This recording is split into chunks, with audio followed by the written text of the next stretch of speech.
ನಾನು ಸೌಜನ್ಯ. ನನ್ನ ಪರವಾಗಿ ನೀವೆಲ್ಲ ಹೋರಾಟ ಮಾಡ್ತಾ ಇದ್ದೀರಾ, ಅದಕ್ಕೆ ಧನ್ಯವಾದಗಳು. ಆದ್ರೆ ಇನ್ನೂ ನನಗೆ ನ್ಯಾಯ ಸಿಕ್ಕಿಲ್ಲ, ಅದು ವಿಪರ್ಯಾಸ. ನಾನು ಪಟ್ಟಂತಹ ಚಿತ್ರಹಿಂಸೆ ಇನ್ನು ಜಗತ್ತಿನಲ್ಲಿ ಯಾವ ಹೆಣ್ಣು ಮಗಳು ಅನುಭವಿಸಬಾರದು. ನನ್ನಪ್ಪ ಅಮ್ಮ ಓಡ ಹುಟ್ಟಿದವರು ಅನುಭವಿಸುತ್ತಿರುವಂತಹ ನರಕಯಾತನೆ ಆದಷ್ಟು ಬೇಗ ಕೊನೆಯಾಗಬೇಕು.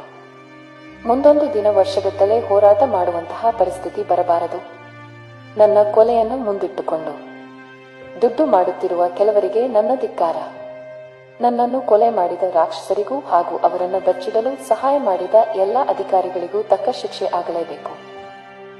ನಮ್ಮ ಕಾನೂನು ವ್ಯವಸ್ಥೆಯ ಮೇಲೆ ಇಂದಿಗೂ ನನಗೆ ನಂಬಿಕೆ ಉಳಿದಿದೆ. ಇಂದಲ್ಲ ನಾಳೆ ನನಗೆ, ನನ್ನ ಕುಟುಂಬದವರಿಗೆ ನ್ಯಾಯ ಸಿಕ್ಕೇ ಸಿಗುತ್ತದೆ. ಜಾತಿ ಮತ ಧರ್ಮದ ಹೆಸರಿನಲ್ಲಿ ಹೋರಾಟ ಮುಂದುವರೆಯುವುದು ನನಗಿಷ್ಟ ಇಲ್ಲ. ಮಾನವೀಯತೆ ದೃಷ್ಟಿಯಿಂದ ನನಗೆ ಎಲ್ಲ ಸೇರಿ ನ್ಯಾಯ ದೊರಕಿಸಿಕೊಡಿ. ನಾನು ಮತ್ತೆ ಹುಟ್ಟಿ ಬರುತ್ತೇನೆ. ಆದರೆ ಮುಂದೆ ಎಂದು ನನಗೆ ಕಾಮುಕರು ತುಂಬಿದಂತಹ ಜಗತ್ತು ನೋಡಲು ಇಷ್ಟವಿಲ್ಲ.